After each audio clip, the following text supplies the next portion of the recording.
Excuse me, what are you doing here? The welfare office is 3 blocks down. Brad Mitchell's voice sliced through First National Bank's marble lobby like a knife. He looked up from his teller station with practiced disdain as the black woman in the designer suit approached his counter. Keisha Thompson's breath caught. The lunch crowd turned to stare. Brad's smirk widened as he enjoyed the attention, his voice deliberately loud enough for everyone to hear.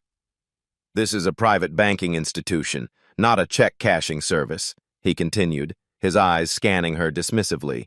"You people always come in here trying to cash fake checks or pull some kind of scam." He pointed toward the door like she was a stray dog.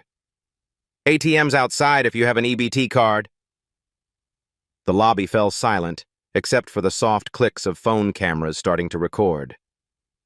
Have you ever been treated like your money isn't good enough simply because of how you look? The digital clock above the teller stations showed 12:30 p.m. A brass placard near the entrance announced, "Executive Committee Meeting, 1:15 p.m. The branch closes for lunch at 2 o'clock p.m. Maya Patel, a freelance journalist in line behind Keisha, discreetly angled her phone to capture the unfolding scene. Her Instagram Live notification appeared. "Banking discrimination happening now at First National downtown." Keisha placed her withdrawal slip on the counter with deliberate calm. "I'd like to withdraw $25,000 from my account, please." Brad's laughter was sharp and mocking. "25,000? Lady, that's more money than most people see in a year. What kind of game are you trying to run here?" He snatched the withdrawal slip without looking at it, crumpling it slightly in his hands. "Let me guess. You're going to tell me you're some kind of business owner or executive, right? That's what they all say." The morning rush crowd had thinned, but those remaining were captivated by the escalating confrontation. A well-dressed white woman whispered to her companion, "Someone should call security." An elderly black man shook his head in disgust but said nothing. Susan Martinez, the branch supervisor, approached from her glass office. Her heels clicked authoritatively against the polished floor as she assessed the situation with the practiced eye of someone who'd handled problems before. "What seems to be the issue, Brad?" Susan asked, though her body language already aligned with her subordinate. "This person is trying to make a suspicious withdrawal," Brad explained, his voice carrying the weight of institutional authority. $25,000. Claims she has an account here." Susan's eyebrows rose dramatically. "That does sound unusual. Ma'am, do you have proper identification? And will need employment verification for any large withdrawals." Keisha reached into her purse, retrieving her driver's license and a platinum banking card that caught the overhead lighting. The card bore the distinctive First National logo alongside her name in embossed lettering. Brad barely glanced at the documents. Anyone can get fake IDs these days. The sophisticated ones even have the right logos. He held up the platinum card like evidence in a trial. "These counterfeits are getting better every month." Maya's live stream viewer count climbed steadily. 847 viewers, then some 200. Comments began flooding in. "This is disgusting. Call the news. Where is this bank?" She kept her phone steady, capturing every word, every dismissive gesture. "I've been banking here for 6 years, Keisha said, her voice maintaining its professional composure despite the mounting humiliation. "My account number is visible on both the card and my identification." Susan stepped closer, creating a united front with Brad. "Ma'am, we have strict protocols for high-dollar transactions, especially from certain account types. These procedures exist to protect both the bank and our customers from fraudulent activity." The phrase, "certain account types," hung in the air like a poison cloud. Maya's phone captured the moment perfectly. Susan's knowing glance at Brad, the way they positioned themselves to intimidate Keisha, the casual cruelty of institutional bias. A security guard emerged from the back offices, Jerome Washington, a 10-year veteran whose uncomfortable expression revealed his recognition of the situation's true nature. His presence was clearly meant to intimidate, but his reluctance was visible to anyone paying attention. "Jerome, we may need assistance with this situation," Susan announced loudly enough for the entire lobby to hear. Potential fraud case. Keisha's phone buzzed against her leg. Federal Reserve conference call, 2:00 p.m. She silenced it without looking, but the motion wasn't lost on the growing audience of customers and employees watching the drama unfold. Look, lady, Brad said, leaning back in his chair with theatrical exhaustion. I deal with this stuff every day. People come in here with sob stories, fake documents, trying to charm their way into quick cash. It's not going to work. He gestured broadly at the marble columns and crystal chandeliers. This is First National Bank, not some corner check cashing place. We serve serious clients with serious money. A businessman in line behind Maya muttered, Just give her the money if she has proper ID. But another customer, a middle-aged white woman, nodded approvingly at Brad's vigilance. We're going to need to verify your employment status, Susan continued, pulling out a thick folder of forms. Income verification, source of funds documentation, and a detailed explanation of what you plan to do with this money. Keisha's leather portfolio rested on the counter, but she hadn't opened it yet. Inside, board meeting documents waited alongside contracts that could reshape the entire banking industry. But these people saw only skin color, making assumptions based on nothing but prejudice. The system shows some irregularities with this account, Brad lied smoothly, pretending to study his computer screen. Multiple red flags that require additional verification procedures. Maya's live stream hit 1,847 viewers. The hashtag #BankingWhileBlack was gaining momentum organically across social platforms. Screenshots of Brad's dismissive expressions were already being shared on Twitter and Instagram. Executive meeting in 45 minutes, announced the overhead speaker. All department heads report to the conference room by 1:10 p.m. The countdown added urgency to an already tense situation. Susan checked her watch nervously. She needed to prepare for the meeting, but this incident required her attention. Ma'am, I'm going to have to ask you to step aside while we process this verification, Susan said, gesturing toward a small waiting area near the security desk. This could take some time. The suggestion was designed to humiliate further, forcing Keisha to wait like a suspect while real customers conducted their business. Jerome shifted uncomfortably, recognizing the psychological manipulation, but bound by his employment to follow Susan's lead. Maya's phone showed 2,100 viewers now, with comments pouring in from people who recognized the systematic nature of what they were witnessing. The story was spreading beyond the bank's marble walls, building momentum that would soon become unstoppable. But none of them knew what was coming next. Executive meeting in 30 minutes. All managers do conference room preparation. The announcement crackled through First National's sound system as the lunch crowd began to thin. Maya's live stream had reached 3,400 viewers, with major news outlets beginning to take notice of the unfolding drama.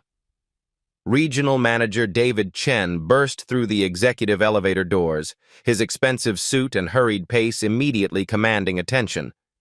Someone had called him about a situation requiring immediate damage control. "What's the problem here?" David demanded, his voice carrying 20 years of corporate authority. He scanned the scene quickly. Black woman at counter, crowd of onlookers, phones recording everything. Susan rushed to brief him, speaking in hushed tones designed to exclude Keisha from the conversation. "Potential fraud case, sir. Large withdrawal request with suspicious documentation. Brad identified multiple red flags in the system." David nodded gravely, his expression shifting into crisis management mode. He'd handled situations like this before, or at least situations he assumed were like this. "Ma'am, I'm David Chen, Regional Manager for First National," he announced formally. "I understand there's been some confusion about account verification procedures." Keisha remained composed, but Maya's camera caught the slight tightening around her eyes. "There's no confusion, Mr. Chen. I'm simply trying to withdraw money from my own account." "These elaborate schemes are becoming increasingly common," David continued, loud enough for the growing crowd to hear. "Identity theft, Document forgery, social engineering. Criminals are getting very sophisticated. Jerome Washington stood nearby, his security uniform making him complicit in what was clearly becoming a racially motivated interrogation. His discomfort was visible to anyone watching, but his job required following management directives. "Sir, perhaps we should move this discussion to a private office," Jerome suggested quietly, trying to reduce the public spectacle. "No, Officer Washington," David replied firmly. "Transparency is important in fraud investigations. Other customers should see how seriously we take security." Maya's live stream comments exploded with outrage. "This is discrimination. Sue them. Someone call the NAACP." Her viewer count hit 5,200, with shares multiplying across every social platform. A well-dressed elderly woman approached the counter, clearly frustrated by the delay. "Excuse me, I need to make a deposit before you close for lunch." "Ma'am, we're dealing with a security situation," Brad explained importantly. "This woman is trying to withdraw a very large sum with questionable documentation." The elderly customer looked at Keisha with obvious suspicion. "Well, I suppose you have to be careful these days. All sorts of people are trying to take advantage." But another voice cut through the tension, a young black professional who'd been watching from the loan officer area. "This is ridiculous. She has a proper ID and a bank card. What more do you need?" "Sir, please don't interfere with bank security procedures," Susan warned. "We have protocols for a reason." The lobby was divided into camps. Some customers supported the bank's vigilance, while others recognized the obvious discrimination. Maya's phone captured every reaction, every comment, every moment of institutional bias playing out in real time. "I'm going to need additional documentation," David announced, pulling out a thick packet of forms. "Employment verification, tax returns, proof of income source, and a detailed affidavit explaining the purpose of this withdrawal." Keisha's phone buzzed insistently. Text messages from her assistant. "Board members asking about the Federal Reserve call." Another from her lawyer. "Saw the live stream. Want me to intervene?" She ignored them all, maintaining her dignified composure despite the mounting humiliation. "This is standard procedure for large withdrawals," David continued, though everyone knew it wasn't. "We're protecting both the bank and the legitimate account holder from potential fraud." "Executive meeting in 20 minutes, came another announcement. "Final preparation phase." The time pressure was building. Susan kept checking her watch.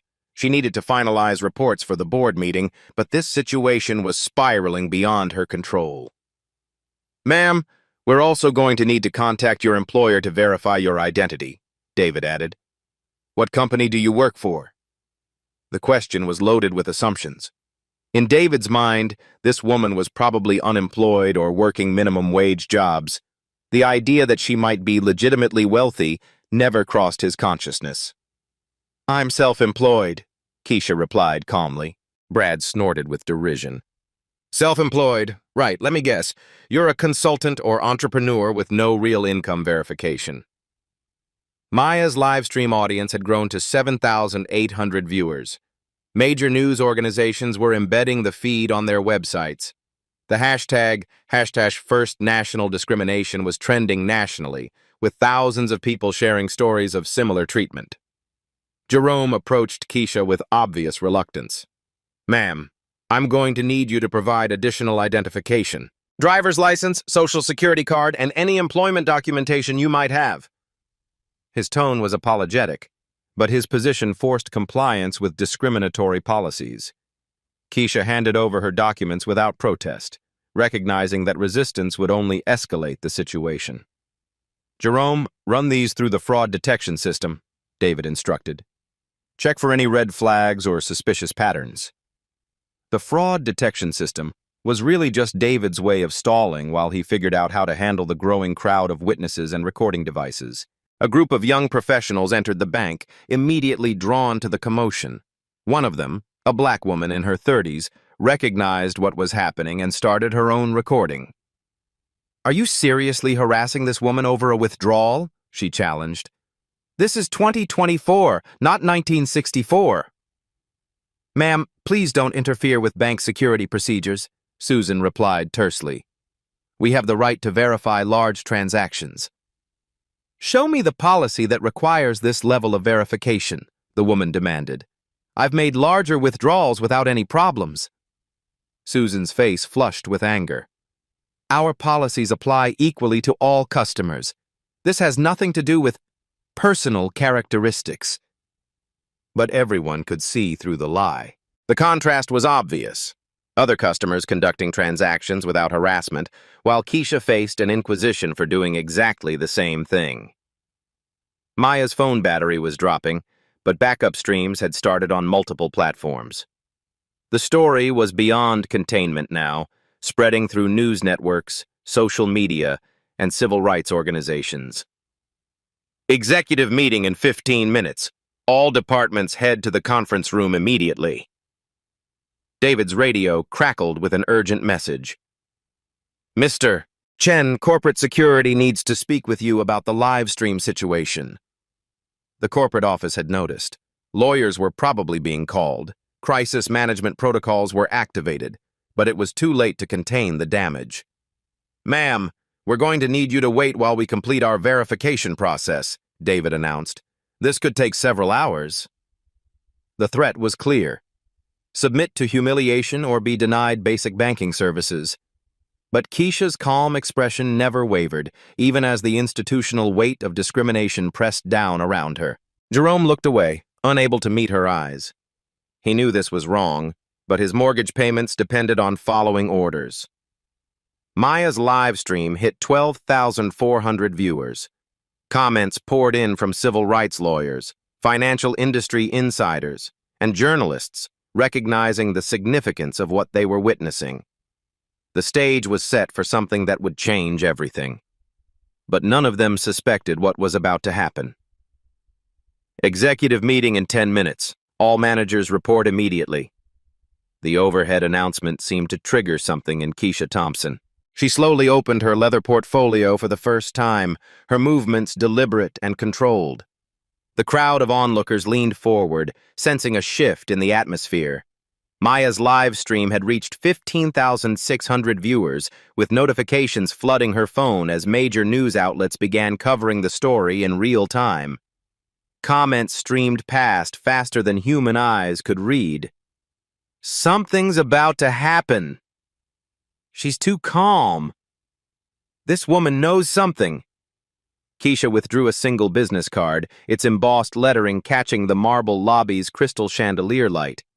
She placed it gently on the counter in front of Brad Mitchell, who glanced at it dismissively. Keisha Thompson, President and CEO, Thompson Financial Group, Brad read aloud, his voice dripping with skepticism. Another fake business card. They're making these things in China now for $5 each. But David Chen stepped closer, squinting at the card with growing unease. Something about the quality, the specific font, the paperweight was triggering corporate memory. The name Thompson Financial Group was stirring recognition somewhere in his executive briefings. Thompson Financial Group, David repeated slowly, the name working its way through his consciousness like a virus spreading through a computer system. Keisha handed him a second card. This one bore the First National Bank logo alongside legal text in small print. Board of Directors, Preferred Shareholder, Series A Voting Rights. The color drained from David's face like water from a broken dam. His hands trembled as he held the card, reading and rereading the text as if it might change before his eyes. You're on the board? David stammered, his voice barely above a whisper.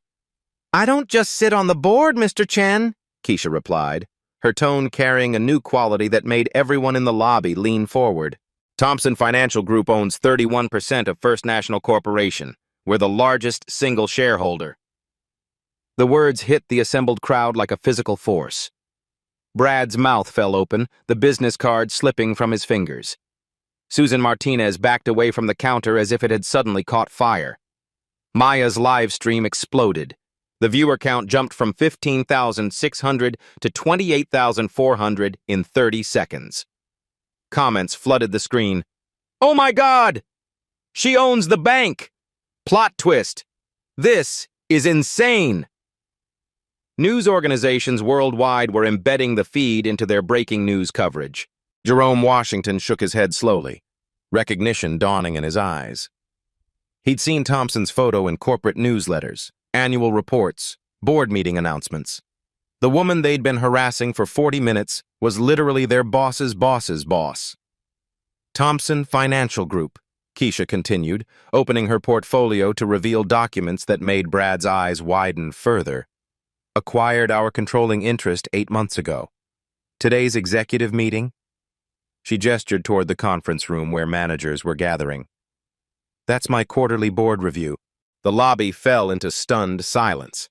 Customers who'd been watching the discrimination now found themselves witnessing corporate history.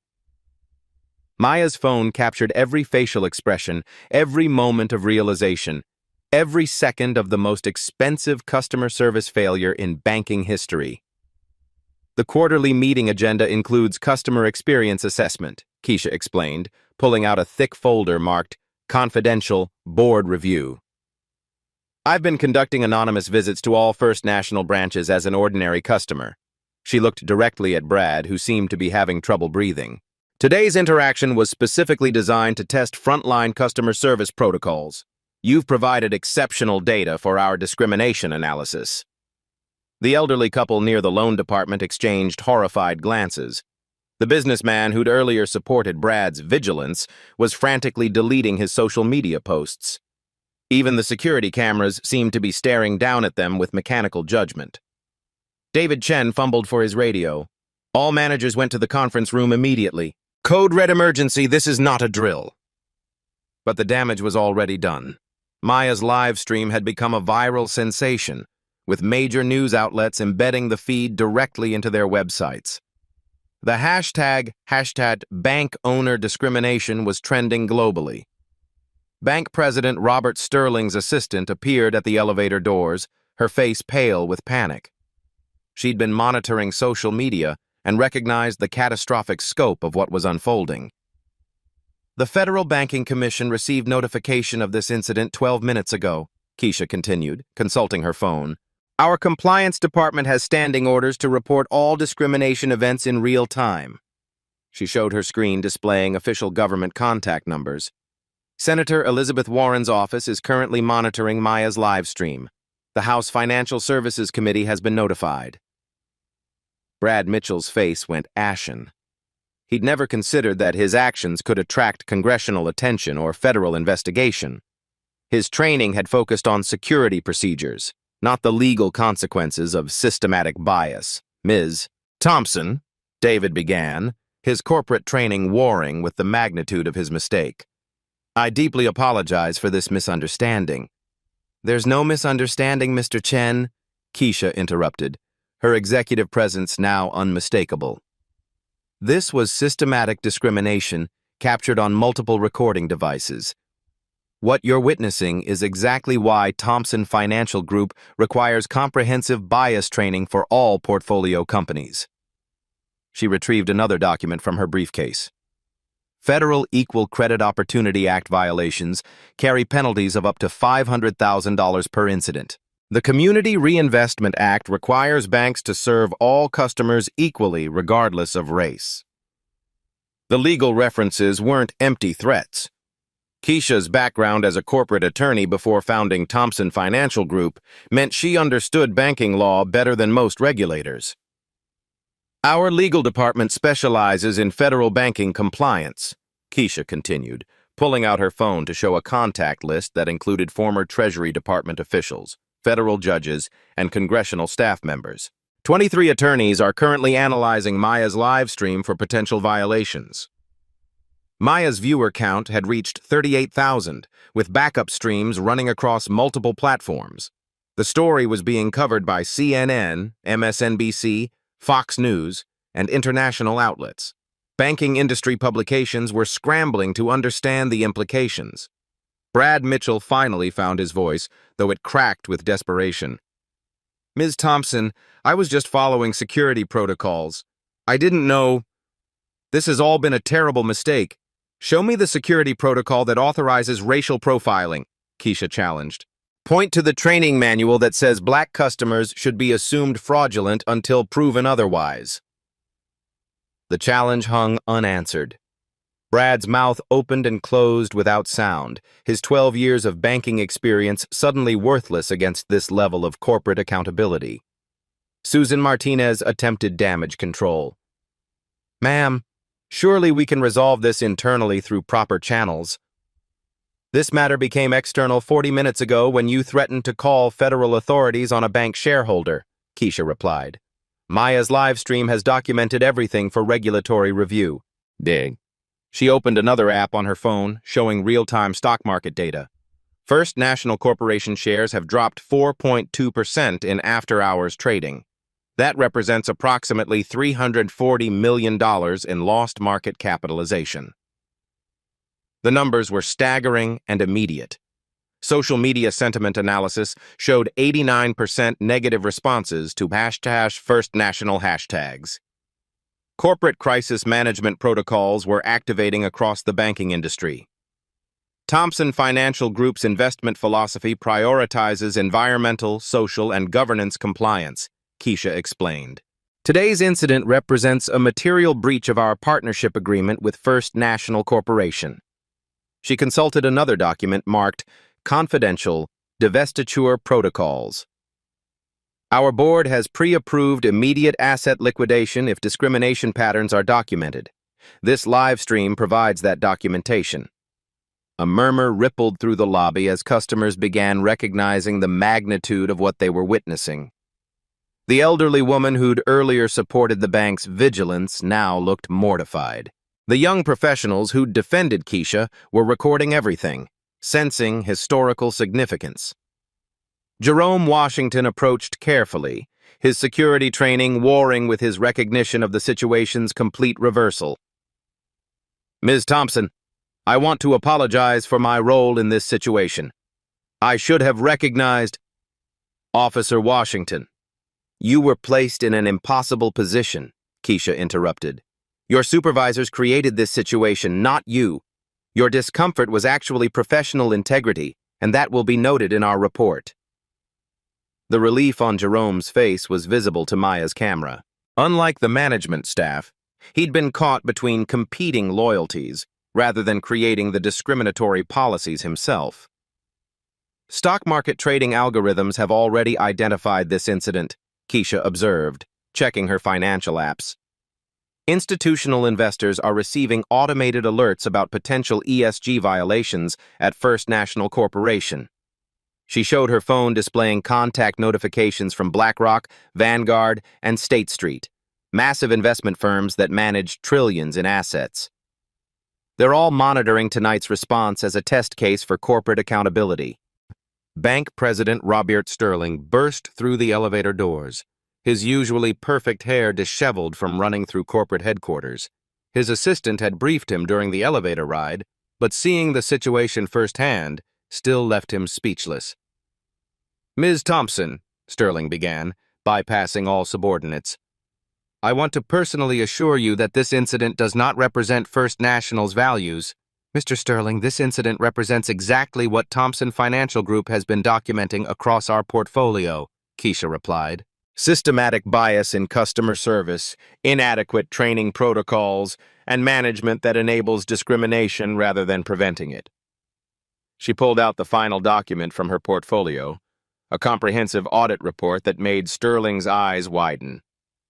"Our quarterly assessment identified 47 discrimination complaints across First National branches in the past 6 months. 78% involved customers of color." The data was irrefutable. Corporate lawyers would spend months trying to mitigate the legal exposure, but the evidence was already public through Maya's documentation. Maya's live stream had reached 45,000 viewers, with clips spreading across every social media platform. The story was already being covered by international news outlets, making this a global public relations crisis for the banking industry. Customers throughout the lobby began applauding spontaneously.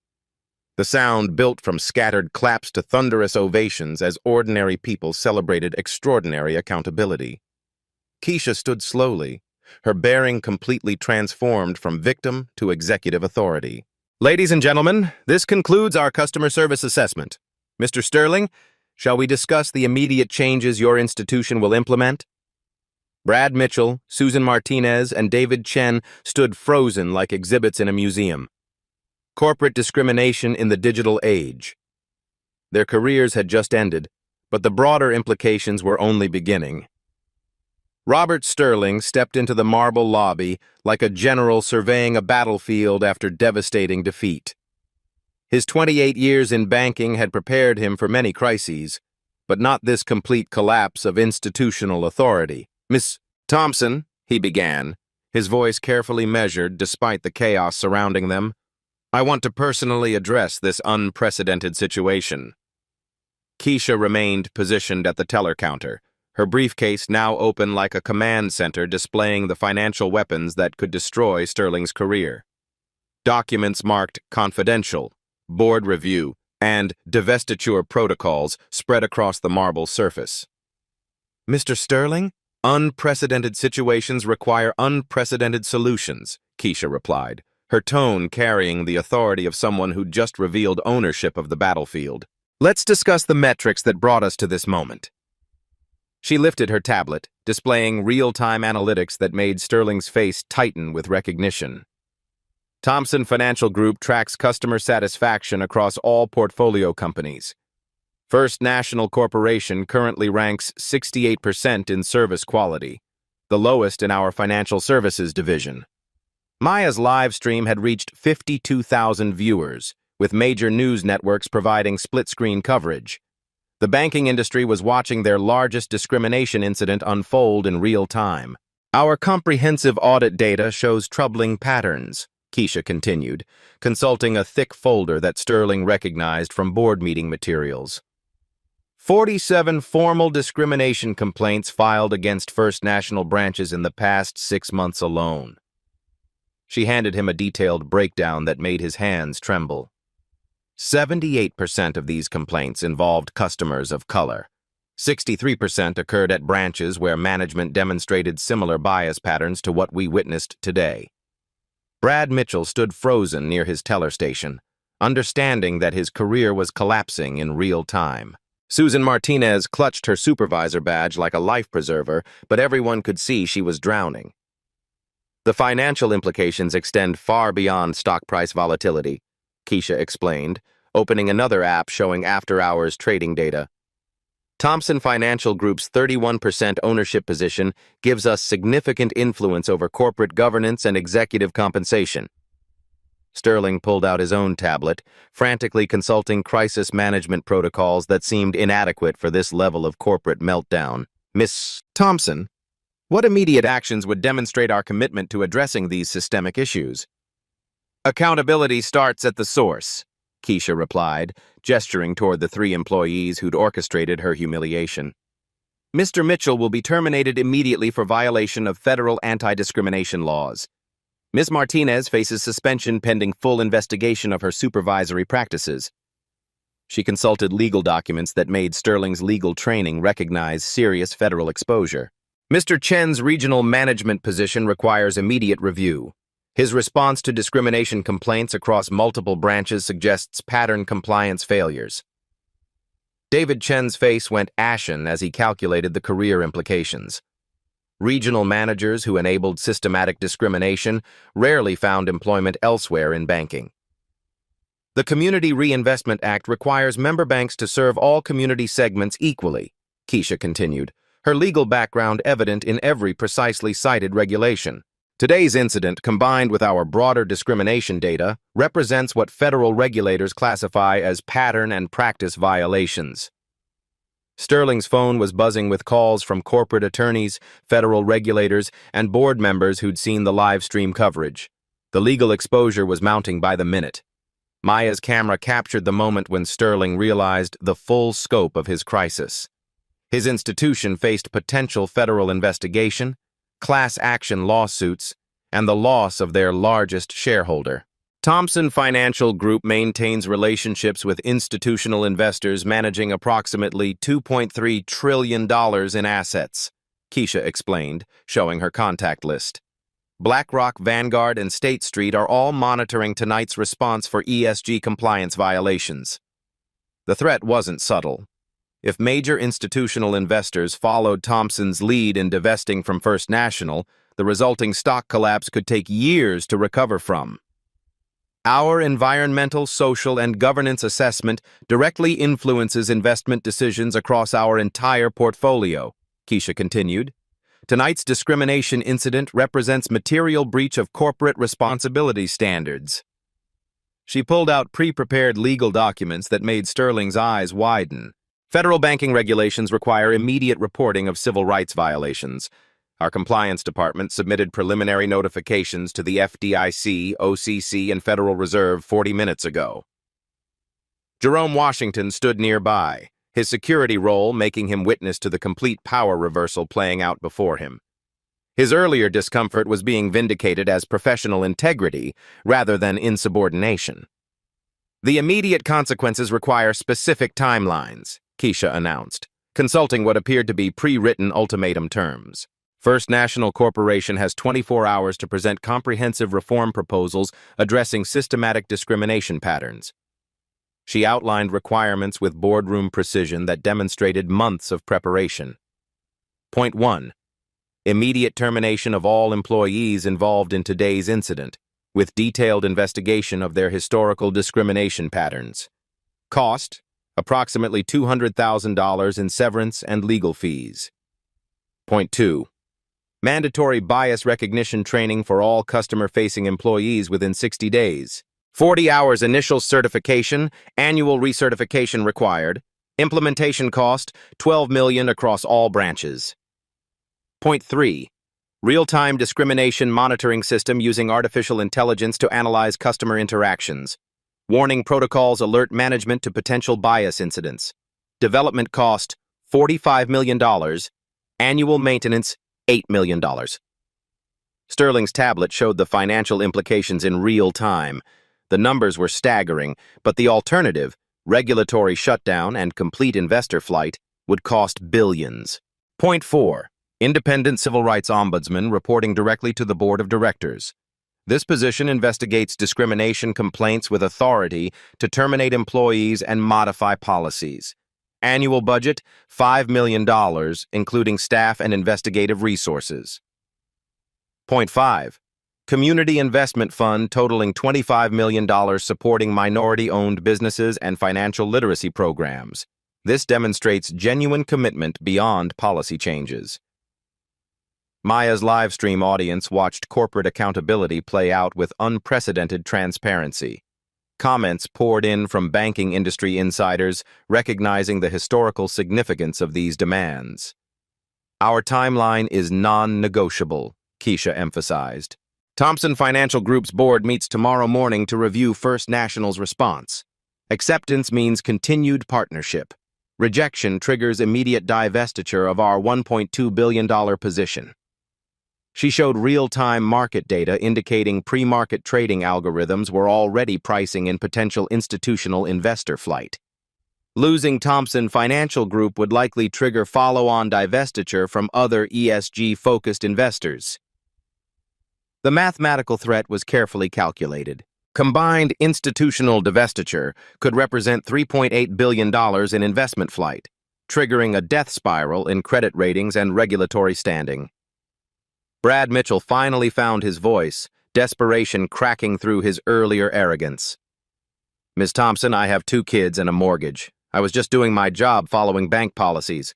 Show me the bank policy authorizing racial profiling, Keisha challenged. Produce the training manual instructing employees to assume black customers are criminals. Brad's mouth opened without sound. No such policy existed in writing, because federal law prohibited exactly what he'd been practicing for years. Susan Martinez attempted one final defense. Ma'am, we were following established security protocols for large withdrawals. Ms. Martinez, I've withdrawn larger amounts from this same branch without any verification procedures, Keisha replied. The only variable was my skin color. Maya's phone showed 67,000 viewers now, with international banking publications scrambling to analyze the regulatory implications. The European Union was already citing this incident in discussions about American banking oversight. The Federal Reserve requires all member banks to demonstrate community reinvestment compliance, Keisha continued, consulting federal banking regulations. Systematic discrimination violations can trigger complete operational review and potential charter revocation. Sterling checked his watch. Corporate lawyers were waiting, federal regulators were calling, and the most powerful shareholder in banking history was demanding immediate answers. Thomson Financial Group believes in rehabilitation over destruction, Keisha observed, her tone suggesting negotiation rather than annihilation. We're prepared to work with First National on comprehensive reform that creates industry-leading inclusion standards. She began packing her briefcase with methodical precision. However, this cooperation requires genuine accountability, not cosmetic changes designed to minimize legal exposure. The quiet ultimatum contained more power than shouting or threats ever could. Economic leverage was enforcing social justice more effectively than decades of protest or litigation. Sterling understood that his next 24 hours would determine whether First National Corporation survived as an independent institution or became a cautionary tale in business school case studies. Maya's live stream had documented the most expensive customer service failure in banking history, and the bill was still being calculated. 24 hours later, Robert Sterling stood before an emergency board meeting in First National's executive conference room, his prepared statement trembling slightly in his hands. The mahogany table reflected the tension as directors who'd flown in from across the country waited for his response to the Thomson ultimatum. "Ladies and gentlemen," Sterling began, "First National Corporation accepts full responsibility for yesterday's discrimination incident. We're implementing immediate and comprehensive reforms." Maya's original live stream had reached 3.2 million views across all platforms. The hashtag #HadBankOwnerReveal dominated social media for 18 hours, sparking conversations about systemic bias in financial institutions worldwide. "Brad Mitchell has been terminated effective immediately," Sterling announced to the board. "Our internal investigation revealed a disturbing pattern of discriminatory behavior spanning 7 years, with 34 documented complaints we failed to address properly." The investigation had been swift and damning. HR records showed multiple instances where minority customers faced additional verification procedures that white customers never encountered. Keisha Thompson sat at the head of the conference table, her position as principal shareholder now unquestioned. "And Ms. Martinez?" she inquired. "Susan Martinez has been dismissed for supervisory negligence and enabling discriminatory practices. Her failure to intervene in obvious bias violations represents management failure at the highest level." David Chen had already submitted his resignation, understanding that his regional oversight had allowed systematic discrimination to flourish across multiple branches. His departure would trigger investigations at other locations where similar patterns might exist. "The Thomson standards have been approved unanimously by our board," Sterling continued, consulting the comprehensive reform package. "Implementation begins today with a $67 million budget allocation for the first year alone. The financial commitment was substantial but necessary. Alternative scenarios involving federal intervention and mass investor flight would have cost billions." Jerome Washington entered the conference room wearing a new badge, Director of Compliance and Customer Advocacy. His promotion from security guard to executive management had been approved unanimously, recognizing his integrity during the crisis. "Our bias training program launches Monday across all 342 branches," Jerome reported. "Every customer-facing employee will complete 40 hours of certification within 60 days. The curriculum includes implicit bias recognition, de-escalation techniques, and federal anti-discrimination law." Maya Patel had been hired as the bank's external communications director, her citizen journalism background making her invaluable for transparency initiatives. Her insider perspective on discrimination documentation would help prevent future incidents. "The AI monitoring system goes live in beta testing next week," Maya announced. "Real-time analysis of customer interactions will flag potential bias incidents for immediate supervisor review. The technology wasn't theoretical. Thomson Financial Group had invested in cutting-edge discrimination detection software that could identify problematic language patterns and escalation triggers in real time. Dr. Angela Davis has accepted our offer to serve as independent civil rights ombudsman, Sterling added. The former Justice Department attorney would report directly to the board, with authority to investigate complaints and terminate employees for violations. Her appointment sent shockwaves through the banking industry. Dr. Davis's reputation for uncompromising civil rights enforcement meant First National was serious about fundamental change rather than cosmetic reforms. Community investment initiatives begin immediately, Keisha noted, consulting implementation timelines. The $25 million fund will provide low-interest loans to minority-owned businesses and financial literacy programs in underserved communities. The ripple effects extended beyond First National. Competing banks had voluntarily adopted similar reforms, recognizing that Thomson's discrimination monitoring was likely expanding to other portfolio companies.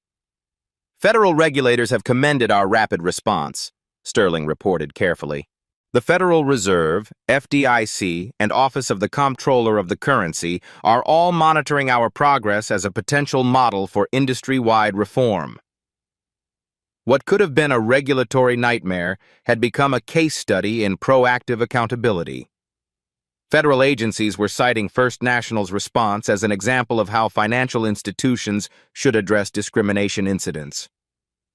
Stock price has recovered completely and reached new highs, Sterling observed, checking market data. Investor confidence in our reform commitment has actually strengthened our market position. Thomson Financial Group's decision to increase rather than decrease their investment had sent powerful signals to other institutional investors. ESG-focused funds were viewing First National as a transformation success story. 6 months from today, we'll conduct a comprehensive assessment of these programs, Keisha announced.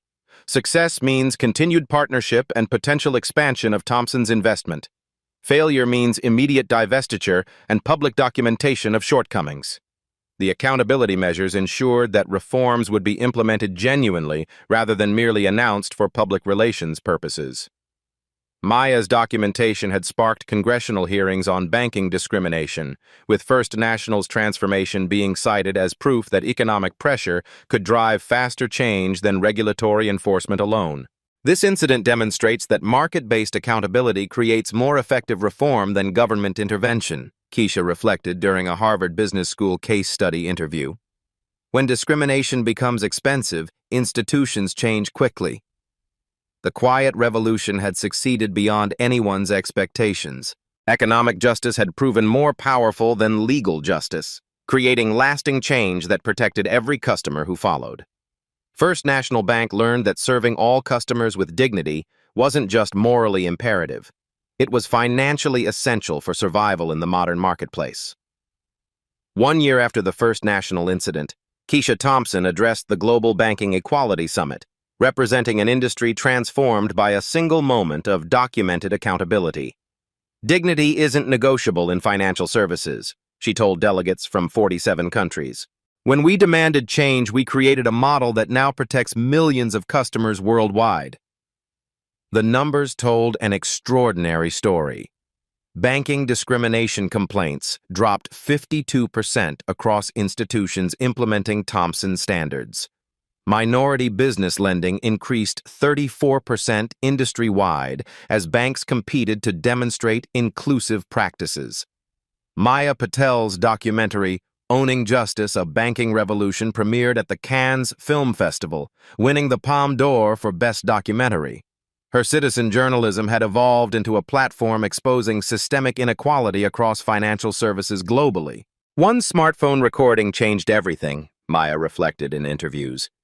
It proves that ordinary people can hold extraordinary power accountable when they document the truth and share their stories. The Thomson Financial Group Equality Fund had awarded $127 million in business loans to minority entrepreneurs, creating over 8,400 jobs nationwide. Success stories emerged from every community where discriminatory barriers had been systematically removed. Jerome Washington became a sought-after speaker at banking conferences, his transformation from security guard to compliance director inspiring similar diversity initiatives. His insider perspective on institutional bias made him invaluable for identifying problems before they escalated. Economic consequences speak louder than moral arguments, Keisha observed during a Stanford Graduate School of Business lecture. When discrimination becomes expensive, corporations evolve rapidly. Federal banking regulators adopted Thompson standards as recommended guidelines for all financial institutions. The Department of Justice cited First National's transformation as proof that market-based accountability could drive faster change than litigation. These real-life stories demonstrate that strategic documentation can overcome institutional bias more effectively than confrontation. Keisha's calculated response created touching stories of transformation that continue inspiring change across industries. Black stories like this remind us that preparation meeting opportunity can reshape entire systems. Life stories of dignity defended through economic leverage prove that justice takes many powerful forms. Brad Mitchell eventually completed comprehensive bias training and now works for a credit union, where he shares his experience as a cautionary tale about unconscious discrimination. His willingness to acknowledge past mistakes became part of industry-wide education efforts.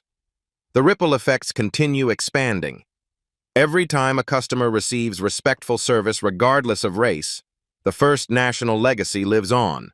Every banker who chooses inclusion over bias honors those who demanded accountability. Corporate America transformed how it viewed discrimination incidents. The Thompson model spread to healthcare, retail, and hospitality sectors, with investment firms adopting economic leverage strategies to drive social progress across industries. Real stories have real power, Keisha concluded her summit address. When we document injustice and demand accountability through strategic action, we create the change our communities deserve. If you've experienced discrimination in banking or financial services, share your story in the comments below. Your voice matters. Your experience creates change. These touching stories of quiet power overcoming systemic bias need amplification. Subscribe to Black Soul Stories for more accounts of dignity defended and justice served through strategic action. Together, we document the truth and demand the respect all customers deserve.